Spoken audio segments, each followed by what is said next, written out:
तो क्या हम नबी के वफादार हैं? हजारों लोग सरे शाम से लेकर अभी रात निस्फ गुजर चुकी, रात की सियाह जुल्फें उसके कमर से नीचे ढलक कर घुटनों की तरफ बढ़ रही है। ऐसे में आप यहाँ इश्क रसूल में बैठे हुए इतनी गर्मी में सुन रहे हो, क्या हम नबी के वफादार हैं?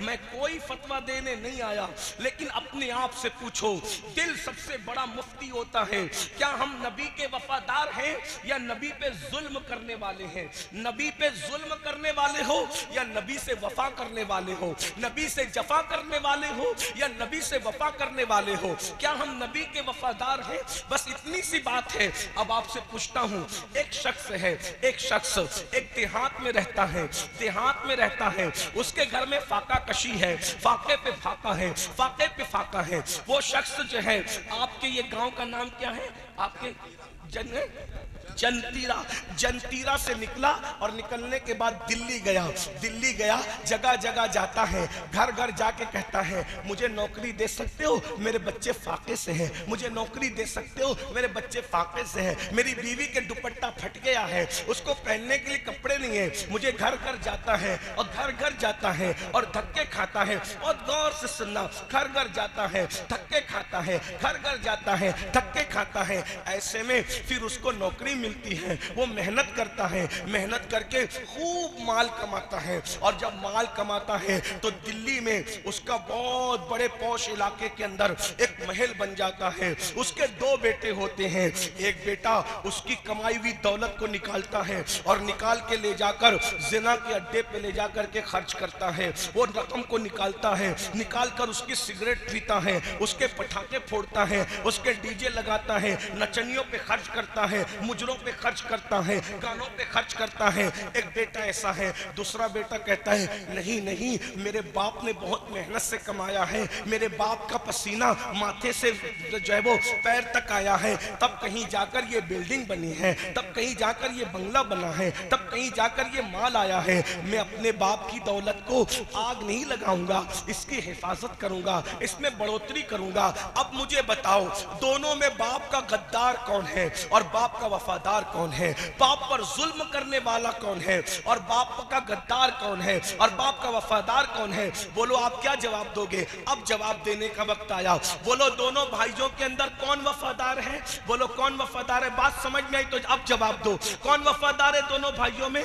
जो बाप की दौलत का ख्याल करता है, जो बाप की मेहनत का ख्याल करता है। यही है, मैं सही कह रहा हूं? बोलो भाई, सही कह रहा हूं? आवाज आपकी नहीं आ रही, कोई बात नहीं, लेकिन आप मेरी बात का तायीद करें। बोलो, जो बाप की मेहनत का एहसास करे वो वफादार है, या जो बाप की मेहनत का एहसास न करे वो वफादार है? दोनों में वफादार कौन है?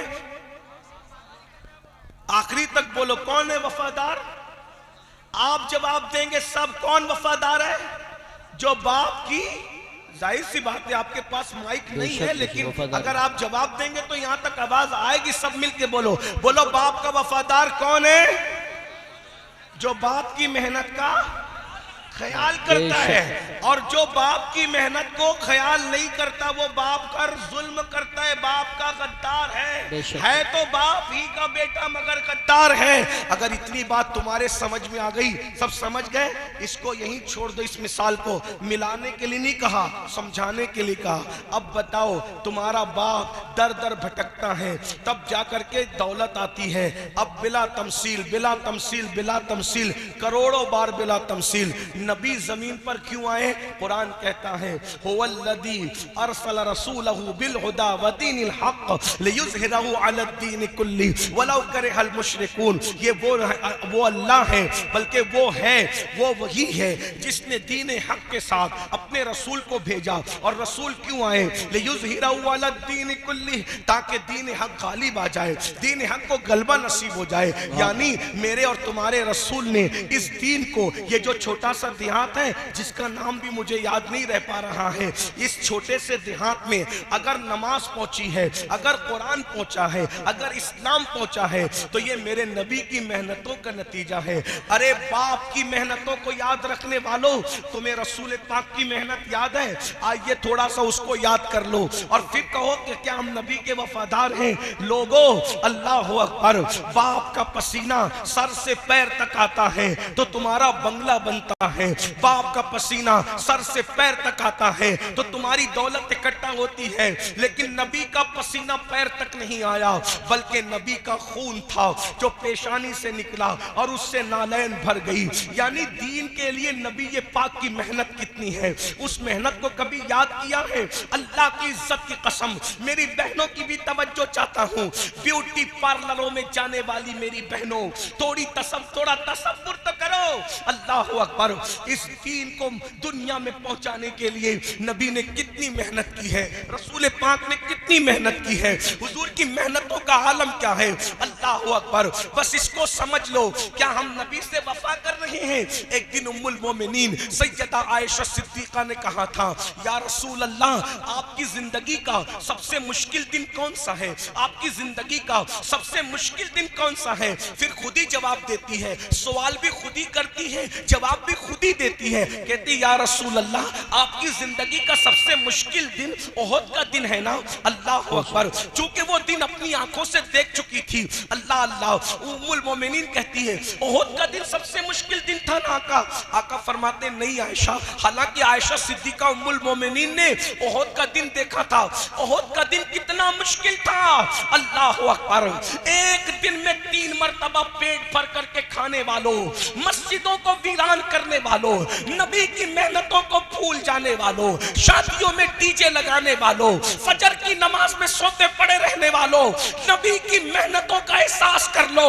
जो बाप की मेहनत का एहसास न करे वो बाप का गद्दार है, और जो नबी की मेहनत का एहसास न करे उसके लिए मैं क्या अल्फाज का इंतखाब करूं? सुनो सुनो, उम्मुल मोमिनीन कह रही है, आका, ओहद का दिन आपकी जिंदगी का सबसे मुश्किल दिन था। कहा, नहीं आयशा, लेकिन ओहद का दिन क्या था वो सुन लो। 70 लाशें एक साथ मदीने से उठी है, 70 सहाबा शहीद हुए हैं, शहीद। अल्लाह अकबर, यानी कितनी औरतें बेवा हुई है जब कहीं जाकर इस्लाम को तरक्की मिली है, कितने नन्हे नन्हे बच्चे यतीम हुए हैं, कितने घर वाले बेघर हुए हैं, तब ये दीन तुम तक पहुंचा है। दीन को गाने के दरवाजे पर बेचने वालों, दीन को फिल्मों की चौखट पर सौदा करने वालों, कयामत में मरना, मर के अल्लाह को मुंह दिखाना है, कब्र में रसूलुल्लाह को मुंह दिखाना है। क्या जवाब दोगे अपने नबी को? अल्लाह अकबर, 70 सहाबा शहीद हुए और हजरत अमीर हमजा की शहादत। अल्लाह अकबर, शहादत अमीर हमजा। अल्लाह अल्लाह, एक शख्स ने अमीर हमजा को शहीद किया। एक औरत के कहने पर हजरत अमीर हमजा के कान काटे गए, नाक काटी गई, होंठ काटे गए, जबान काटी गई। अल्लाह अकबर, और फिर आखिरी में हजरत अमीर हमजा का सीना चीर कर उनके सीने से कलेजा निकाला गया, और कलेजा निकाल कर उस शख्स ने जिसने हजरत अमीर हमजा को शहीद किया था, कलेजा निकाल कर एक औरत के हाथ में दिया, और वो औरत हजरत अमीर हमजा के कलेजे को अपने दांतों से चबाने लगी। चबाने वाली खातून ने रसूलुल्लाह के चचा हजरत अमीर हमजा का कलेजा चबाया, और जब हजरत अमीर हमजा का कलेजा चबाया, अल्लाह के रसूल अलैहिस्सलाम जब हजरत अमीर हमजा के जनाजे पर आए तो आने के बाद मेरे आका रो पड़े। इतना रोए कि रोते रोते आंसुओं से दाढ़ी शरीफ तर हो गई। और जिस दिन वो 70 लोग शहीद हुए थे, उन लोगों को कफन पहनाने के लिए मुसलमानों के पास कपड़ा भी नहीं था। आज अगर कोई लावारिस, अगर आज कोई लावारिस लाश रेलवे स्टेशन पे पड़ी नजर आती है तो लोग उसको भी चंदा करके पूरा कफन देते हैं। लेकिन इस्लाम के लिए वो लोग जो शहीद हुए हैं, जिनके लिए कुरान में आयत आई है, वला तक़ूलू लिमन युक़्तलू फी सबीलिल्लाहि अमवात बल अहयाउ वलाकिन ला तशऊरून, ये खास नाजिल हुई है शोदाए ओहद के लिए, और इसका हुक्म फिर हर शहीद के लिए आम है क़यामत तक के लिए। लेकिन सोचो तो सही कि उनको कफन देने के लिए कपड़ा भी नहीं था। उस वक्त हजरत अमीर हमजा की बहन सैयदा सफिया मैदान ओहद में मौजूद थी। जब देखा कि मेरा भाई शहीद हो गया है तो अपने बेटे हजरत जुबैर इब्न अव्वाम से कहा कि बेटा मेरे घर में सूती 2 दुपट्टे के टुकड़े मौजूद हैं, 2 दुपट्टे उठा करके लाओ। और वो जो 2 दुपट्टे उठा करके लाए तो कहा या रसूल अल्लाह ये 2 सूती दुपट्टों के टुकड़े हैं, मेरे भाई हमजा को इसमें आप कफन पहना दें। तो मेरे आका ने रोते हुए कहा था कि हमजा की बहन इस मैदान में मौजूद है तो हमजा के लिए उसने कफन का इंतजाम कर दिया। लेकिन मेरा एक और भी तो सहाबी है जिसे दुनिया मुसअब इब्ने उमैर के नाम से जानती है, मुसअब के लिए कौन कफन का इंतजाम करेगा? तो उन्होंने कहा था या रसूल अल्लाह ये कपड़े आपके पास हैं, आप जिसको चाहे दे दे, हमजा की कोई कैद नहीं। तो मेरे आका ने फरमाया एक हमजा के लिए, एक मुसअब इब्ने उमैर के लिए। और उसके बाद फिर क्या हुआ, अल्लाह अकबर, जाने वाला गया और रोते हुए वापस आया। अर्ज किया या रसूल अल्लाह हम उनके चेहरे पे कपड़ा डालते हैं तो पैर खुल जाते हैं और पैरों पे कपड़ा डालते हैं तो सर खुल जाता है। मेरे आका ने रोते हुए कहा था हमजा और मुसअब के चेहरे पे कपड़ा डाल दो और पैरों पर घास डालकर उनके दफन का इंतजाम करो। वही ओहद का दिन है जिसमें रसूलुल्लाह के दंदान शहीद हुए, वही ओहद का दिन है जिसमें रसूलुल्लाह के घुटनों को जख्मी किया गया, हुजूर के गालों को जख्मी किया गया। और फिर उम्मुल मोमिनीन सैयदा आयशा कहती है कि या रसूल अल्लाह आपकी जिंदगी का सबसे मुश्किल दिन ओहद का दिन था। आका फरमाते नहीं, इतनी मुश्किलों के बाद भी कहा ओहद का दिन मुश्किल नहीं था, बल्कि पूछा फिर कौन सा दिन मुश्किल था? तो मेरे आका फरमाते हैं आयशा ताइफ का दिन मेरी जिंदगी का सबसे मुश्किल तरीन दिन था। जश्न मिलाद मुस्तफ़ा की महफिल सजाने वालों, ये ताइफ का दिन क्या दिन था? मेरे आका अलैहिस्सलातु व तस्लीम जब ताइफ में गए तो एक ही गुलाम साथ में था। अल्लाह के रसूल अलैहिस्सलातु व तस्लीम ताइफ वालों के घर घर जाते और उनको दीन की दावत देते, लेकिन किसी ने इस्लाम कबूल नहीं किया। बल्कि इस्लाम कबूल नहीं किया लेकिन चंद लड़कों को, चंद छोकरों को अल्लाह के रसूल के पीछे लगा दिया और कहा इनको पत्थरों से मारते रहो और पीछे चिल्लाते रहो कि पागल पागल माज़अल्लाह सुम्मा माज़अल्लाह। इस तरीके से वो चिल्लाते रहे। आका फरमाते हैं आयशा जिस वक्त वो मुझे मारते थे सर से लेकर पैर तक खून की फुहारें थी, पूरा वजूद खून से लहू लहान था, हत्ता के नालैन खून से भर गई। आका फरमाते हैं बतकाज़े बशरियत जब अल्लाह के रसूल बैठ गए तो उन्होंने हुजूर को बैठने नहीं दिया, बल्कि दोनों हाथ पकड़ के हुजूर को खड़ा किया और खड़ा करने के बाद हुजूर की पिंडलियों पे उन्होंने पत्थर मारे। पिंडली समझते हैं, पिंडलियों पे पत्थर मारे। अब मैं तुमसे पूछता हूँ इस तरह की मेहनत करने वाले रसूल जिन्होंने मेहनत करके दीन को हम तक पहुंचाया, आज हमारे पास दीन की अहमियत क्या है? आज हमारा नौजवान जलसे में तो कहता है कि गुलामी रसूल में मौत भी कबूल है, लेकिन जब फजर की नमाज की बात आती है तो बहुत सादगी से कहते हैं मौलाना हमें नमाज का टाइम नहीं मिलता। बोलो अगर बाप की मेहनतें सामने हो तो बड़ी से बड़ी मेहनत करने के लिए बेटा तैयार होता है कि नहीं होता? तो रसूल पाक की मेहनतों की कदर क्यों नहीं करते? क्या तुम ये सोचते हो कि आका ने चांद के 2 टुकड़े किए थे और पूरा मक्का मुसलमान हो गया था? चांद के टुकड़े करना हक है, सूरज को पलटाना हक है, दरख्तों को अपने पास बुलाना हक है, मगर याद रखो ये मोजज़ात देखकर जालिमों ने कहा था ये तो जादू है, लेकिन रसूल पाक की मेहनतें थी। उन मेहनतों की वजह से वो कलमा पढ़ के मुसलमान हुए थे। खालिद इब्ने वलीद कहते हैं एक एक दरवाजे पर अल्लाह के रसूल दिन में 17 मर्तबा गए इस दीन के लिए। अल्लाह महसूस कर सकते हो तो महसूस करो। एक एक दरवाजे पर अल्लाह के रसूल एक एक दिन में 17 मर्तबा गए। मक्के के कुफार ये प्लान बनाते थे जब आज अल्लाह के रसूल आएंगे तो हम इतना हुजूर को सताएंगे कि दोबारा हुजूर नहीं आएंगे, लेकिन इतना सताया जाता था आका फिर दोबारा तशरीफ लाते थे, फिर दोबारा उससे ज्यादा सताया जाता था। आका तीसरी मर्तबा आते थे, फिर तीसरी मर्तबा उससे ज्यादा सताया जाता था, हुजूर चौथी मर्तबा आते थे। खालिद इब्ने वलीद कहते हैं 17 मर्तबा मेरे आका एक दिन में लोगों के घरों पर तशरीफ ले गए इस दीन के लिए। अब मुझे बताओ हमारे नजदीक मजहब की अहमियत क्या है, दीन की अहमियत क्या है। अगर ट्रेन पकड़ना हो तो 5 बजे हमारी आंख खुल जाती है, लेकिन फजर की नमाज में जाना हो तो हमारी आंख नहीं खुलती। अब आपसे मैं पूछता हूँ, बताओ जब कोई इतनी मेहनत करे, एक बच्चा होता है ना बच्चा, अगर वो बच्चा घरौंदा बनाता है, उसके घरौंदे को तुम तोड़ो तो वो बच्चा रोता है, चीखता है, चिल्लाता है,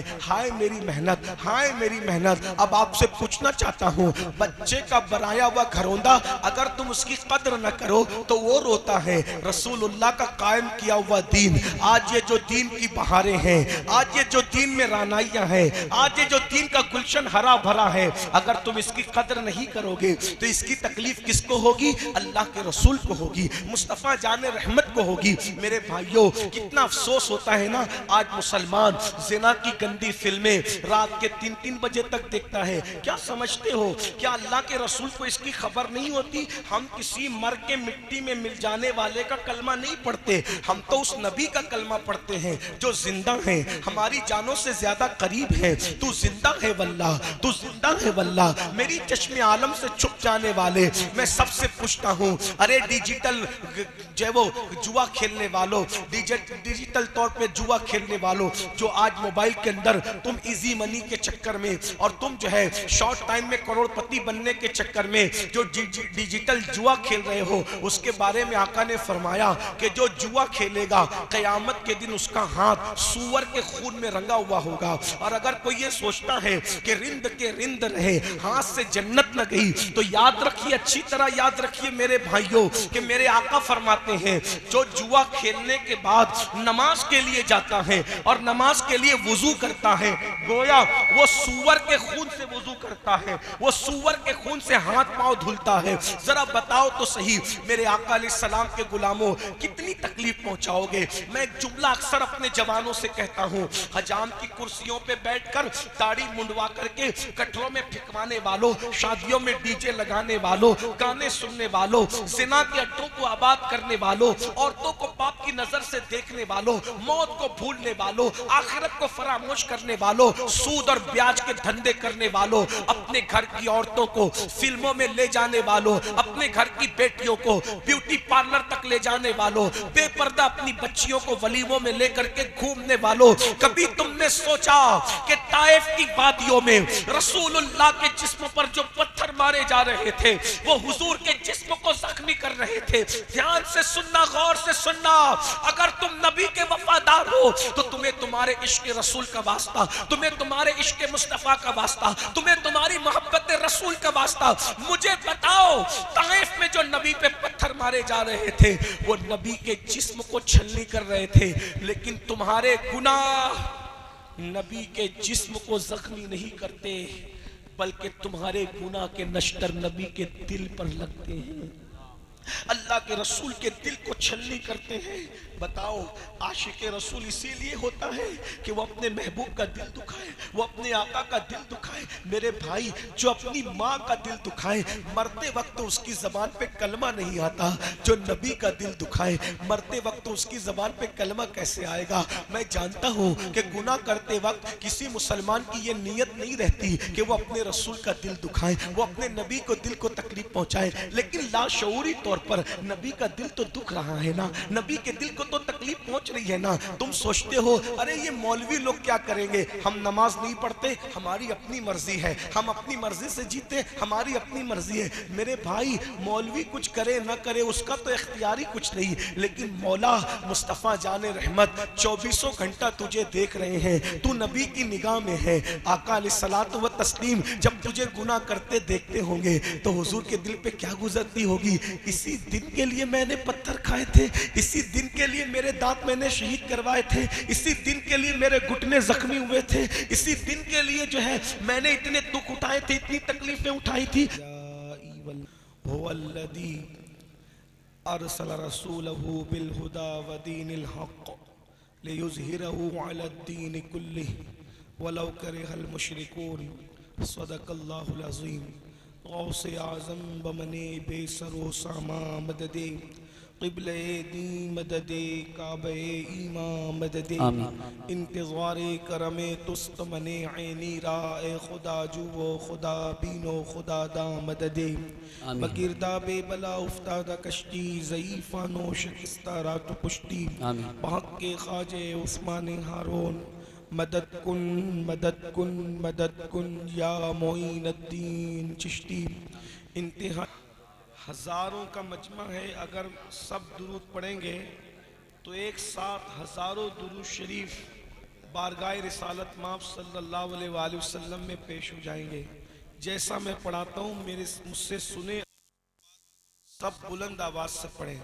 अस्सलातु वस्सलामु अलैका या रसूल अल्लाह, अस्सलातु वस्सलामु अलैका या रसूल अल्लाह, अस्सलातु वस्सलामु अलैका या नबी अल्लाह, अस्सलातु वस्सलामु अलैका या नबी अल्लाह, अस्सलातु वस्सलामु अलैका या हबीब अल्लाह, अस्सलातु वस्सलामु अलैका या हबीब अल्लाह, व अला आलिका व अस्हाबिका या नूर व अल्लाह, अला आलिका व अस्हाबिका सय्यदी या नूर अल्लाह, सल्लल्लाहु तआला अलैका वसल्लम। सल्लल्लाहु तआला अलैहि वसल्लम। सरवर कहूँ के मालिको मौला कहूँ तुझे, बेशक बागे खलील का गुले ज़ैबा कहूँ तुझे, बेशक हिरमा नसीब हूँ तुझे उम्मीद गए कहूँ, जाने मुराद काने तमन्ना कहूँ तुझे, सुबह वतन पे शामे गरीबा को दू शरफ, बेकस नवाज के सुवो वाला कहूँ तुझे,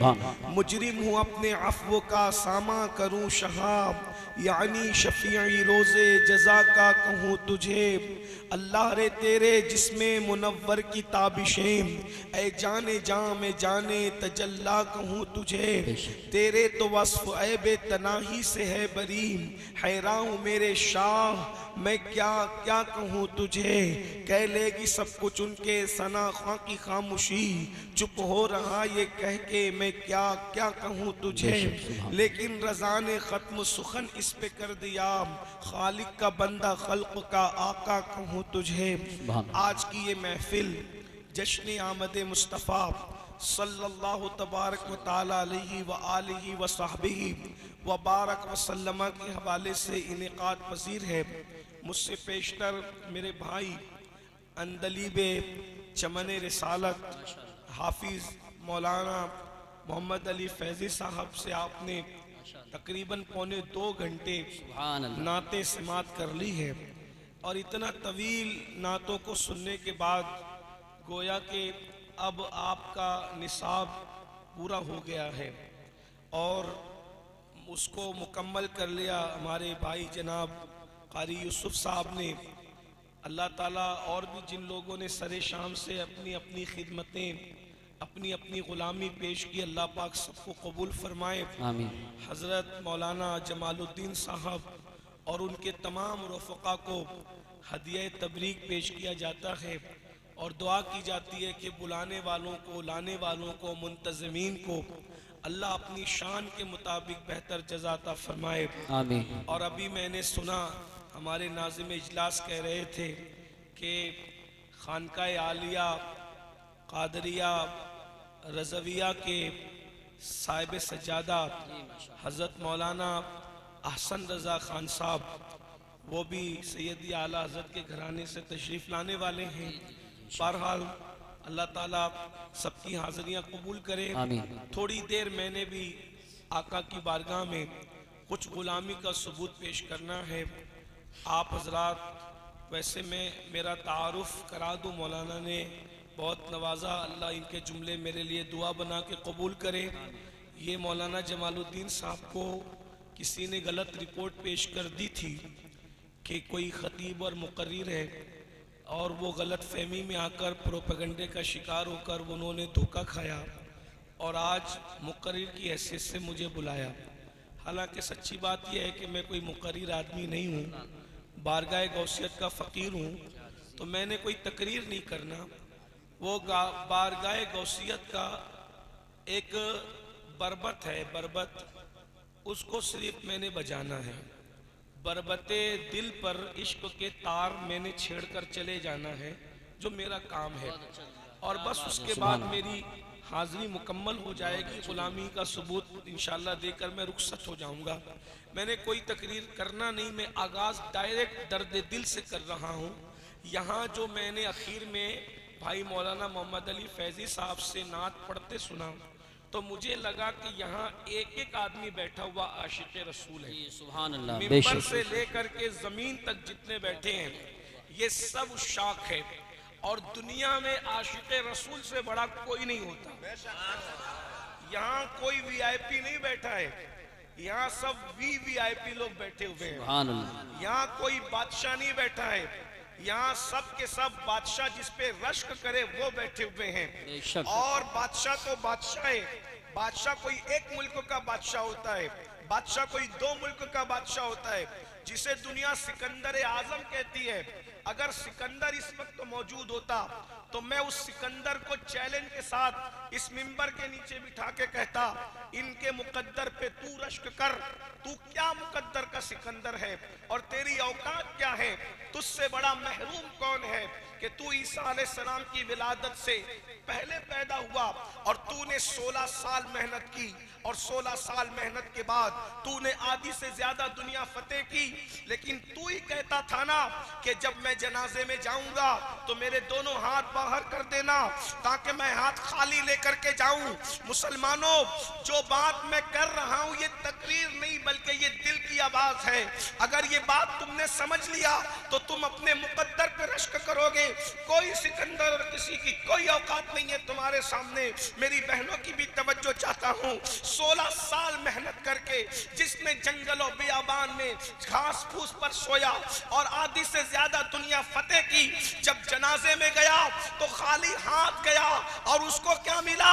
आधी से ज्यादा दुनिया की हुकूमत मिली और हाथ खाली गया। लेकिन सुन्नियों, उसको आधी से ज्यादा दुनिया मिली है और तुम्हें अल्लाह का महबूब मिला है, तुम्हें मालिक कौनैन मिला है, तुम्हें मुस्तफा जाने रहमत मिले हैं। और तुम जब दुनिया से जाओगे तो खाली हाथ नहीं जाओगे, अपने जनाजे में हाथों में दामने मुस्तफा लेकर के जाओगे। इससे बड़ी नेमत क्या हो सकती है? और अगर तुम दामने मुस्तफा ले जाने में कामयाब हो गए तो मेरे इमाम कहते हैं, नकीरैन करते हैं ताजीम मेरी। अरे ये इंसान क्या इंसान, फरिश्ते भी तुम्हारी ताजीम करेंगे। नकीरैन करते हैं ताजीम मेरी, फिदा हो के तुझ पे ये इज्जत मिली है। किस बुनियाद पर? तुम्हारे हाथों में दामने मुस्तफा अगर रह गया, जनाजे में तुम दामने मुस्तफा ले गए, फरिश्ते तुम्हारी ताजीम करेंगे, तुम्हारी कब्र जन्नत के बागों में से बाग बन जाएगी। अगर उलमा बैठे हुए हैं पीछे तो मैं उनकी तवज्जो चाहता हूँ दुआ लेने के लिए। तुम्हें जन्नत में जाने की जरूरत नहीं है, जन्नत तुम्हारी कब्र में सिमट आएगी और तुम्हारी कब्र जन्नत के बागों में से बाग बन जाएगी। ये कब होगा?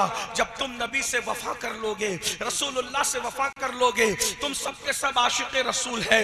अब बस एक बात करके बात पूरी कर लेना है, जितनी देर में आप समझ लें। अल्लाह अकबर। नबी से वफा किसे कहते हैं? नबी ये पाक से वफादारी का मतलब क्या है?